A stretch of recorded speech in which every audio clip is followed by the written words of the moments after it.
binabantayan ako. Ayan o. Ganyan siya, nakaupo, natutulog. Hanggang hindi ako umalis dito sa lamisa, hindi rin niya naalis. Diyan lang yan siya. Binabantayan ako niya. Cute talaga yan si Queen. Kahit si Jarvis, pag gumising yan sa madaling araw, gigising din yan siya dito na yan, babantayan na yan siya dito. Pag pumasok na yan si Jarvis doon sa kwarto, papasok na din siya ulit. Ganyan siya ka-sweet. Ganyan siya. Kung sinong wala sa amin sa kwarto, binabantayan niya. Ngayon, nandito ako sa lamesa.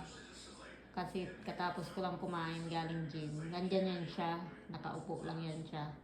Hanggang kahit inaantok yan, ganyan yan siya. Papasok lang yan sa kwarto doon pag narinig niya yung mga anak niya umiyak. Pero hindi ko makita yung mga anak niya pag uwi ko.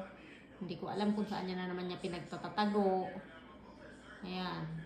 Malinis yan. Kala nyo, naliligo. Nagtututbrush. Nililinisan ko yung tainga. Tapos, binabrush ko, ini-sprayhan ko siya ng tapos binabrush ko ang buhok, tapos kahapon pinutulan ko siya ng kuko.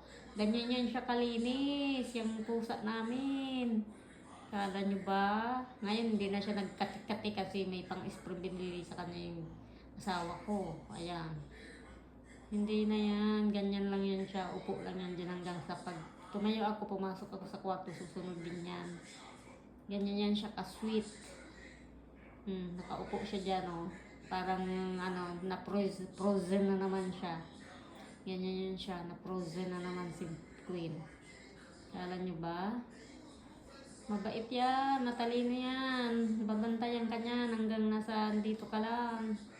Ganyan yan siya. Tapos pag lilinisin ko yung pupuan niya, pag napupupo na yan, hindi yan mag-aantay yan hanggang matapos ako, saka siya magpupo ulit. Ganyan yan siya, oo.